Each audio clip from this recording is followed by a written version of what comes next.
Buenas, vamos a ver el tema introductorio de la parte de farmacología. Para comenzar con este tema tenemos que ver algunos conceptos. Dentro de estos conceptos tenemos farmacología y lo que es la terapéutica. La farmacología es el estudio de los medicamentos, es el estudio de los fármacos. Y la terapéutica es la ciencia que estudia el tratamiento y la prevención de las enfermedades. En este caso nosotros vamos a ver un poco más de terapéutica. Y ahí abajo tenemos lo que es a la patología, el tratamiento. Es la forma en la que nosotros vamos a intentar desarrollar los conocimientos dentro de durante este mes y medio que tenemos para pasar clases. Otros conceptos. Vamos a ver dentro de este tema introductorio lo que es la farmacocinética y vamos a ver lo que es la farmacodinamia. Son dos características esenciales para poder ver la estructura y la funcionalidad del medicamento en el paciente. La farmacocinética nos indica todo lo que es el movimiento del medicamento, desde el momento en que ingresa hasta el momento que se elimina del cuerpo. Y la farmacodinamia, nosotros vamos a ver dos aspectos principales, lo que es el efecto del medicamento, o los tipos de efectos que puede tener, y lo que es la dosificación. Comenzamos con lo que es la farmacocinética. Dentro de la definición tenemos que es una rama de la farmacología que estudia el paso de las drogas a través del organismo en función del tiempo y la dosis. Comprende 4 procesos principales: la absorción, distribución, metabolismo y eliminación o excreción. Aquí lo tenemos un poco más detallado, y para poder aprender lo que son cada uno de estos conceptos vamos a tener esta forma fácil, el ADME, A-D-M-E, el ADME, ¿no? Que significa absorción, distribución, metabolismo y eliminación. Y aquí tenemos un poco de las definiciones. Dice: la absorción es el movimiento de un fármaco desde el sitio de administración hasta la circulación sanguínea. La distribución es el proceso por el cual el medicamento se difunde a los tejidos y a las células corporales. Una vez de que el medicamento ingresa al cuerpo, se tiene que distribuir, tiene que llegar al sitio donde tiene que hacer su efecto. Tenemos lo que es el metabolismo, que es la conversión química o transformación. Transformación es la palabra más adecuada de los medicamentos o sustancias endógenas en compuestos más fáciles de utilizar o de eliminar. Y por último lo que es la eliminación, que es la excreción del compuesto, metabolito, fármaco no cambiado del cuerpo mediante un proceso renal, biliar o pulmonar. No es una vez de que el medicamento realiza su efecto, la sustancia se tiene que llegar a eliminar. Entonces este punto nos dice por dónde se elimina y en base a qué procesos. Aquí tenemos lo que es la absorción. Dice: para que una droga realice una acción farmacológica en el sitio de acción es necesario que cumpla los mecanismos de absorción, pasando a través de las membranas semipermeables hasta llegar a la sangre. Es el proceso principal. Tenemos el medicamento en la parte externa del cuerpo, entonces tenemos que ingresar. El primer paso es de que llegue al torrente sanguíneo. Y existen diferentes vías de administración, ¿no? Tenemos la vía oral, tenemos la vía sublingual, la vía rectal, tenemos la vía intramuscular, la vía endovenosa y demás. Existen muchas formas de que el medicamento pueda ingresar al cuerpo. Entonces la absorción es este primer paso. Luego tenemos acá, dice: de esta fase se desprende el concepto de biodisponibilidad. ¿Qué es la biodisponibilidad? El medicamento se encuentra en un 100% en la parte externa. Para que llegue al torrente sanguíneo tiene que haber un proceso en el cual el medicamento puede desgastarse, ¿no? Puede haber una pérdida de medicamento. La biodisponibilidad es la fracción o el porcentaje de medicamento que va a llegar al torrente sanguíneo. Y aquí abajo dice, ¿no? La administración por vía intravenosa alcanza el 100%. Este es el 100% porque el medicamento se inyecta directamente a la vena, donde está el torrente sanguíneo. En cambio, la vía oral, la vía intramuscular, la vía rectal y demás, las otras vías, los medicamentos van a tener otro grado de biodisponibilidad. Todo depende de las características del medicamento. La absorción depende de la vía de administración empleada y de las características físicas del medicamento. ¿no? Tenemos dos puntos principales, lo que decíamos anteriormente. La biodisponibilidad se va a ver afectada dependiendo de la vía de administración, si es por vía oral, si es por vía parenteral y demás. Y las características físicas del medicamento, algunos medicamentos están diseñados para poder resistir medios más agresivos, como los medicamentos que se dan por vía oral.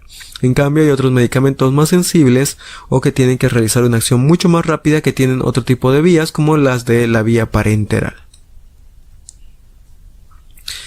Y bueno, dentro de lo que es la absorción vamos a ver también lo que son las formas farmacéuticas. ¿Qué tipo de formas de medicamentos existen? Dice, las formas farmacéuticas son la forma física por medio del cual se suministra un medicamento al organismo vivo. Incluye tanto el principio activo como otras moléculas coadyuvantes, ¿no? Dice, la forma específica depende de factores como diferencias en las propiedades de los medicamentos, formas de uso y de aplicación, diferencias en los requerimientos y por último la condición fisiológica o patológica del paciente. En este caso existen diferentes formas de poder administrar medicamentos y todo está pensado dependiendo de esas 4 características que tenemos en la parte inferior. Dice, diferencias en las propiedades de los medicamentos, lo que les decía. Hay medicamentos que son más sensibles, hay otros medicamentos que pueden soportar medios más extremos, ¿no? Entonces, si el medicamento se puede dar por vía oral, significa de que tiene mayor resistencia. Después dice, formas de uso y de aplicación. Todo depende del tratamiento que nosotros querramos dar, ¿no? Existen medicamentos que tanto vienen por vía oral y otros que vienen por vía parenteral y es el mismo medicamento, pero todo depende del tratamiento. Si queremos que sea más rápido, si queremos que sea más lento, que sea un poco más agresivo, que sea menos agresivo, todo depende. Las diferencias en los requerimientos. A veces necesitamos menos cantidad de medicamento, a veces necesitamos más cantidad. Entonces todo depende del volumen del medicamento.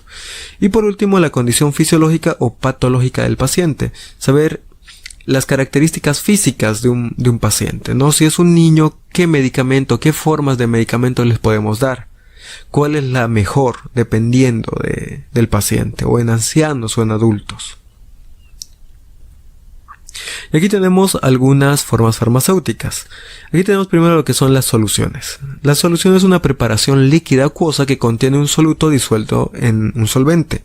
El solvente generalmente es agua y el soluto es el principio activo, es el medicamento. Dentro de este tipo de forma farmacéutica tenemos los jarabes, el elixir, la emulsión y la loción.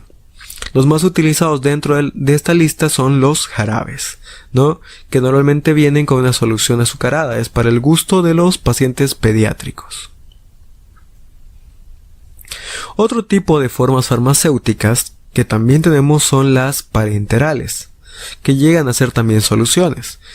Y dentro de estas tenemos 4 vías principales donde existen medicamentos para este tipo de vías. Tenemos la vía endovenosa o intravenosa, tenemos la vía intramuscular, la vía subcutánea y la vía intradérmica, y otras vías un poco más especializadas como la intraarticular, la intratecal, la intraocular y demás, ¿no? Las 4 principales son endovenosa, intramuscular, subcutánea e intradérmica. Ahora, formas farmacéuticas. Ventajas y desventajas de las vías parenterales. Dentro de lo que son las ventajas tenemos: primero, acción rápida. Cuando nosotros vamos a administrar un medicamento por vía parenteral, el efecto va a llegar a ser mucho más rápido que dar un medicamento por vía oral. Los medicamentos por vía oral tardan horas a días en hacer un efecto. En cambio, cuando nosotros damos un medicamento por vía parenteral, el efecto es casi inmediato. Otra ventaja es la respuesta terapéutica predecible. Esto significa que si nosotros colocamos un inyectable, colocamos una solución en el cuerpo, sí o sí tiene que hacer el efecto que nosotros para lo que estamos administrando este medicamento. No así como con un medicamento por vía oral. No sabemos si el paciente lo toma o no lo toma. En cambio, si le hacemos administrar directamente en ese momento el medicamento por vía parenteral, sabemos que tiene que hacer el efecto. Otra ventaja es que no tiene efectos secundarios o adversos sobre el tracto gastrointestinal, que es una ventaja. Los pacientes dejan mucho los tratamientos por los efectos adversos que tienen a nivel del tracto gastrointestinal. Y las desventajas que pueden tener las vías parenterales. Primero, requiere asepsia y punción. Requiere que tengamos medidas de cuidado, de bioseguridad y también saber las técnicas adecuadas para poder administrar un medicamento. También puede tener efectos adversos como la irritación local si no se maneja buenas técnicas o la flebitis, que es la inflamación de las paredes de las venas. Eso en la administración por vía endovenosa. Y por último, lo que es el efecto irreversible. Cuando nosotros colocamos un medicamento, el medicamento entró y no podemos hacer nada más para sacarlo, ¿no? Por ejemplo, si le damos un medicamento por vía oral y el paciente era alérgico y recién nos damos cuenta, pues hacemos que el paciente elimine se puede hacer vomitar, se puede hacer un lavado gástrico y demás, ¿no? Obviamente es un ejemplo en caso extremo. Pero en este caso, cuando el paciente se inyecta el medicamento, el efecto es irreversible, ¿no? En el caso de que nosotros no podemos sacar ese medicamento, lo único que tenemos que hacer es prepararnos para poder contrarrestar el medicamento, el efecto del medicamento. Dice, las presentaciones parenterales son todas aquellas que requieren la agresión de la piel para su introducción al cuerpo. Deben ser preparaciones estériles, ¿no? Ahí tenemos la imagen de la doctora que se está preparando para hacer una punción. En este caso tiene todas las medidas de bioseguridad. Recalcar nuevamente de que estas técnicas necesitan tener primero el conocimiento básico y la práctica para poder realizarlas y segundo, siempre medidas de cuidado, bioseguridad.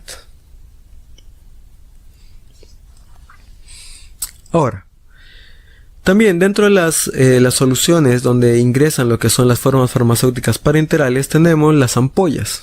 Son frascos de vidrio de cuello estrecho que deben romperse y generalmente contienen dosis únicas. Ahí tenemos en la imagen, ¿no? Estas ampollas, estos frascos de vidrio tienen un cuello angosto en el cual eso se rompe. Y ahí tenemos el medicamento. Normalmente es para una sola dosis, para un solo paciente, una sola administración. En cambio, los viales, que son otra forma, en este caso los medicamentos ya vienen con un diafragma y pueden ser algunos multidosis. En este caso de que se puede tomar varias dosificaciones para diferentes pacientes o en algunos casos para diferentes administraciones. Otras veces solo vienen para una sola dosis. También dentro de lo que son las formas farmacéuticas vamos a tener lo que son los excipientes. Como dice en la diapositiva, son la columna vertebral de un medicamento. Y tienen diferentes propiedades. Aquí tenemos, primero, lo que es la protección de la luz solar y la hidratación. También tenemos lo que es la actividad de antiquelación. Tiene actividad antioxidante para el medicamento y por último, ayuda a incrementar lo que es la biodisponibilidad de cada uno de los fármacos. Y bueno, ya vimos lo que eran las formas farmacéuticas, ahora vamos a ver lo que son las diferentes vías de absorción, ¿no? Tenemos lo que es la absorción gastrointestinal. Es una de las vías más utilizadas para poder dar medicamentos. Uno, porque es mucho más fácil administrar medicamentos, se puede hacer tratamientos prolongados y tercero, se puede dosificar de buena manera. Entonces, gran parte de los medicamentos tiene este tipo de absorción. Aquí la diapositiva dice, la mayoría de los fármacos se absorben en el tubo digestivo por difusión pasiva. Esto significa de que el medicamento ingresa al cuerpo sin necesidad de mecanismos en el cual se tenga que mover por medio de canales. En este caso el medicamento se absorbe de forma simple.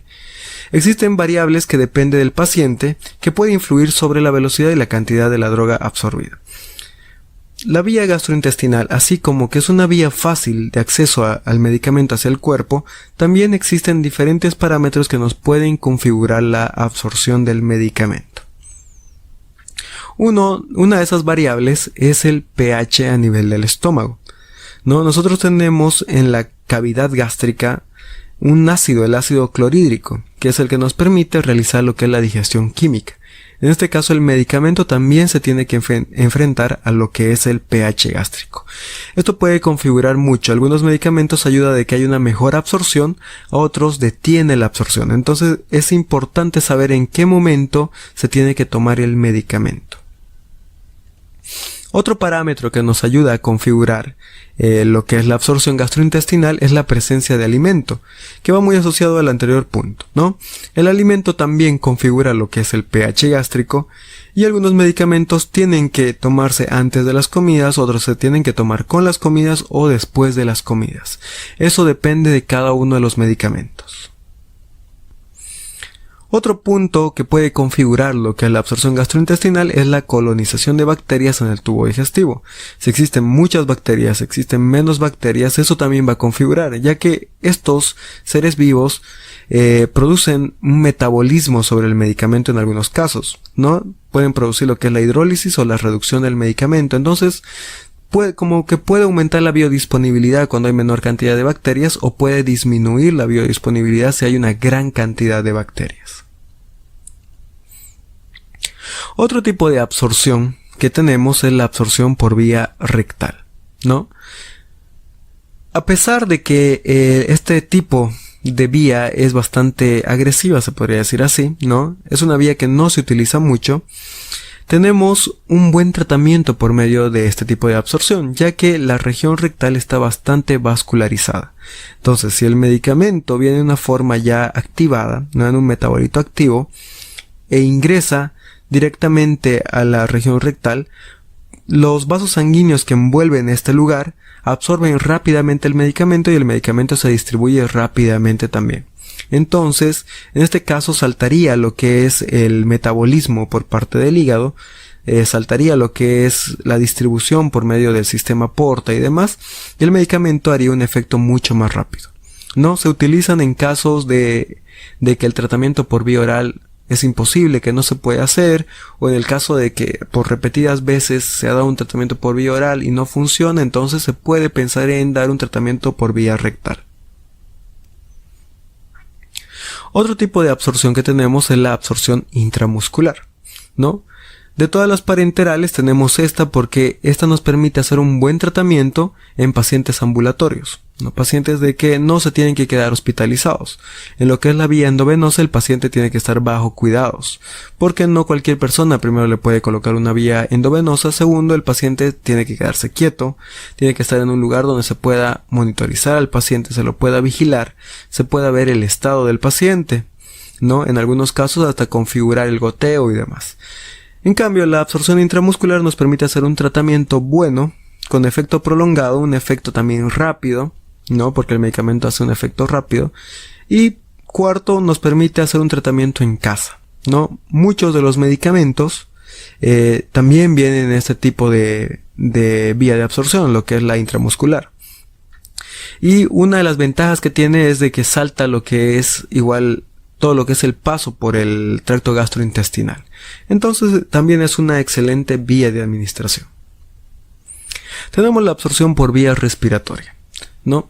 Los medicamentos que están diseñados para vía respiratoria en algunos casos tienen muchos efectos adversos. Entonces, si se puede colocar directamente sobre el sistema respiratorio, eso nos ayudaría a mitigar los efectos secundarios o efectos adversos en el paciente.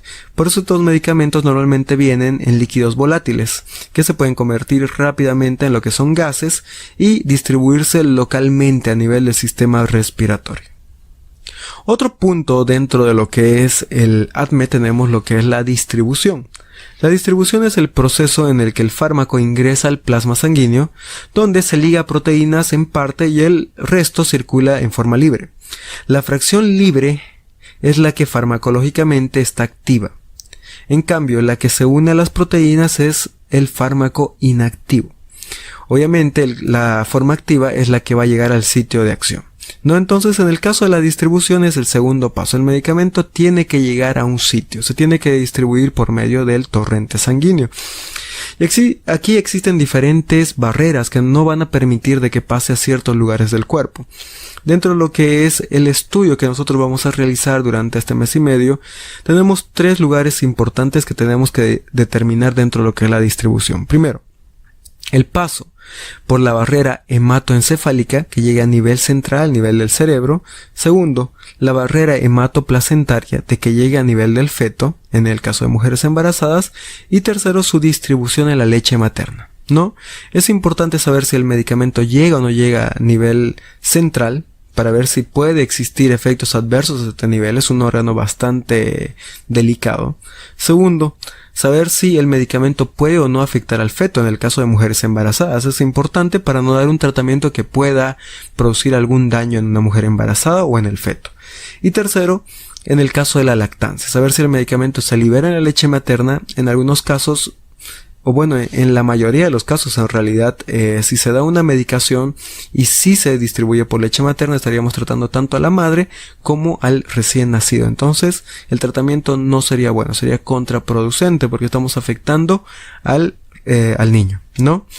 Entonces estos 3 puntos importantes dentro de lo que va a ser el trabajo del vademécum. Dentro de lo que es la distribución, nosotros vamos a tener 2 puntos importantes. Primero, lo que es la interacción a nivel del transporte, y segundo, lo que es las proteínas plasmáticas. Ya. Es importante conocer esto. El primer punto, lo que es la interacción en cuestión del transporte del medicamento. Algunos medicamentos no pueden estar juntos porque se apegan al mismo receptor dentro de lo que es la proteína. Las proteínas del torrente sanguíneo nos permiten realizar el transporte de sustancias, el transporte de medicamentos. Y algunos medicamentos utilizan sus receptores de esa proteína para poderse transportar. En este caso, si existen 2 medicamentos que utilizan el mismo receptor, uno de ellos se va a sobreexpresar más. Entonces puede producir lo que es una intoxicación. Tenemos que tener bastante cuidado en este tema. Y el otro punto eran lo que eran las proteínas plasmáticas. En el caso de que haya alguna alteración a nivel de las proteínas, a nivel de las albúminas, ¿no? Que haya una hipoalbuminemia, de que haya menor cantidad de proteínas sanguíneas, o en el que haya muchas proteínas, la distribución se va afectada. Si hay menos proteínas, hay mucho medicamento y puede producir una sobreexpresión del efecto. O si hay muchas proteínas, puede producir de que el efecto se mitigue, sea menor. Entonces todo esto depende para poder dar un buen tratamiento. Preguntar si el paciente tiene algún tipo de patología a nivel del hígado, que es el productor de las proteínas plasmáticas, y también saber constantes como si el paciente tiene algún problema a nivel de los riñones, lo que son las nefropatías, si el paciente tiene algún grado de desnutrición o una hipoalbuminemia transitoria. Otro proceso importante que tenemos dentro de la farmacocinética es el metabolismo. El metabolismo o biotransformación.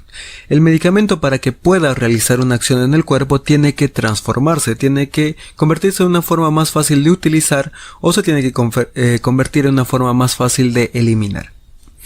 El principal órgano de biotransformación en el cuerpo es el hígado. Se dice de que del 80 al 85% de los medicamentos que existen se metabolizan a nivel hepático, y el otro porcentaje se va a metabolizar en lo que son pulmones, riñones, suprarrenales y la piel. Entonces, en este caso tenemos un gran porcentaje del metabolismo a nivel del hígado. La eliminación del medicamento es otro proceso bastante importante. Una vez de que el medicamento hizo su efecto, tiene que salir del cuerpo, si no puede producir lo que es la intoxicación. Entonces, en este caso, los medicamentos llegan a ser eliminados por diferentes órganos. Muy parecido a lo que era el porcentaje del metabolismo, el 80 al 85% de los fármacos en el cuerpo llegan a ser eliminados por vía renal, por medio de los riñones, por medio de la orina. Y estos se eliminan por diferentes procesos o mecanismos a nivel renal, por mecanismo de ultrafiltración, por mecanismo de secreción por medio de los túbulos o por reabsorción tubular. En este caso, un buen porcentaje de los fármacos se eliminan por secreción por los túbulos. Existen otro tipo de eliminaciones o excreciones, que es por medio de la vía hepática, por medio de la eliminación biliar, directamente a las heces fecales, ¿no? Y esto se da en menor medida. Dijimos de que el principal órgano eran los riñones, pero también el hígado puede eliminar medicamentos. Otro punto importante es la farmacodinamia. Ya vimos lo que era la farmacocinética con el ADME, ahora vamos a ver lo que es la farmacodinamia. La farmacodinamia comprende el estudio del mecanismo de acción de las drogas y de los efectos bioquímicos, fisiológicos o farmacológicos de los medicamentos. Y tenemos diferentes tipos de efectos. Tenemos lo que es el efecto primario, el efecto placebo, el efecto indeseado o colateral, el efecto secundario, tenemos lo que es el efecto tóxico y el efecto letal. Cada uno explicado con cada una de sus características. También dentro de la farmacodinamia vamos a ver lo que es la dosificación. ¿Qué es la dosificación? Es la cantidad de medicamento que se le va a administrar a un paciente. Se puede medir en diferentes unidades. Normalmente se lo mide en unidades de volumen o en unidades de peso. Y todo esto va acorde al tipo de presentación de medicamento. También depende de las edades de los pacientes o de las condiciones fisiológicas o fisiopatológicas de cada uno de ellos. Acá dice un punto importante: la biodisponibilidad es dependiente de la dosificación de la droga. Si nosotros damos una buena dosificación al paciente, va a llegar la cantidad necesaria de medicamento para ese paciente, para tratar esa enfermedad. Si nosotros damos una menor dosificación, también hay menos cantidad de medicamento a nivel del torrente sanguíneo, ¿no? Por ende, el efecto puede ser mitigado. O si nosotros damos mucho medicamento, una sobredosis, hay mucha cantidad, la biodisponibilidad está bastante elevada y puede producir intoxicación. En esta diapositiva tenemos los diferentes tipos de dosis. Tenemos tres importantes. Primero, lo que es la dosis ideal, ¿no? Es la que tiene el poder terapéutico, la que no debería producir efectos adversos, o si los produce son reducidos. Tenemos lo que es la dosis máxima tolerada, que es el rango superior que podemos dar del medicamento. Tenemos lo que es la dosis letal, la cual está por encima de la dosis máxima tolerada. Esta puede producir la muerte. La dosis máxima tolerada, la MTD, puede producir ya lo que son efectos secundarios, efectos colaterales o adversos. En cambio, la dosis letal ya puede afectar la vida del paciente. Y bueno, para terminar tenemos lo que es la nomenclatura de los fármacos. Tenemos tres nombres principales dentro de lo que es el medicamento. Primero, lo que es el nombre genérico. Dice: es el nombre común o general que se le asigna al fármaco por el laboratorio farmacéutico que lo diseñó, ¿no? Un laboratorio descubre un medicamento, logra crear un nuevo medicamento, entonces tiene el derecho de colocarle el nombre que ellos deseen. En este caso aquí tenemos el ejemplo de lo que es la amoxicilina. Ahí en el cuadrado rojo ustedes pueden ver el nombre del medicamento. Este no se puede configurar. Ningún otro laboratorio puede configurar este nombre. Si otros sintetizan lo que es la amoxicilina, tienen que llamarle de esa forma. En cambio, el nombre comercial es el nombre que la compañía farmacéutica le puede asignar para comercializarlo. Entonces, en este caso, esta amoxicilina utiliza el nombre con marca registrada de lo que es el Amoval, ¿no? Entonces, cualquier laboratorio puede crear su marca registrada o su marca exclusiva, colocarle el nombre que ellos quieran, pero el genérico se respeta. Y por último tenemos lo que es el nombre químico. Es el nombre que corresponde exactamente a la fórmula molecular. En este caso es mucho más útil para los que están en el área de la farmacéutica. Para las personas que estamos dentro del área de la medicina, esta información puede llegar a ser de cierta forma útil, pero no en gran medida. Entonces, importante siempre recordar lo que son los nombres genéricos, recordar algunos nombres comerciales. Dentro de nuestra ley en nuestro país nos indica de que nosotros tenemos que comercializar primeramente lo que son los nombres genéricos y luego los comerciales. Entonces, siempre es bueno conocer el nombre genérico. También tener cierta variedad de lo que son nombres comerciales. Muchas personas conocen el medicamento por su comercial y no por su genérico. Entonces, para poder dar una buena orientación a los pacientes.